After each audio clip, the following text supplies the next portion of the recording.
As I'm sure many of you will know, I've been working again on the Four Tales to Save the World project, the storytelling and music show that was meant to tour during the summer of 2020. For obvious reasons, that tour couldn't happen.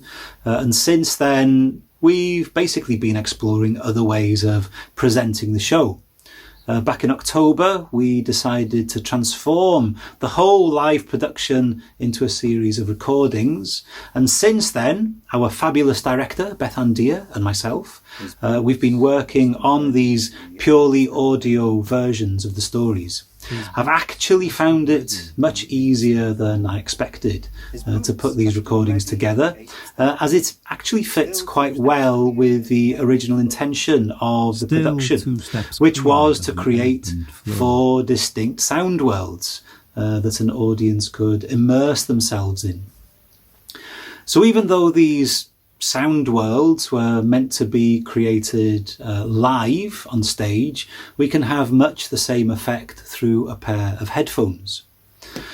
Now, we're still intending to prepare live performances of some of these stories, but at the moment, we're purely focused on making the best recordings we can. It has been tricky having to work from home, as I'm sure many of you will appreciate. And at the moment, we're actually having to work virtually via Zoom so as to stay COVID safe. But composing for recording is actually much easier than composing for live performance, so it's not all bad. Because the world is my oyster when it comes to the instruments and sounds I want to use. That's because modern recording software comes with thousands of instrument sounds already installed, so each story can be even more distinct and more unique than would have been possible live on stage. Now, as I've been getting back into the swing of things with the project, I've been thinking again about one of the main intentions behind the project, which was to try and get people to think about the future, basically, and the different environmental and technological challenges that we will certainly face. I've always been a keen supporter of action on equality and the climate crisis, but I was never really sure exactly what I could do. I'm no scientist, I'm not a politician, I'm not an influential newspaper editor. I'm basically a musician who likes telling and talking about stories. So my own small contribution to the cause is obviously going to be through those mediums. And the arts do have an important part to play. Quite recently, I watched an interview with the famous Welsh actor Michael Sheen, where he was talking about how crucial culture is to how we think about ourselves and how we explore the social issues of the day. He also said that the arts just aren't about entertainment.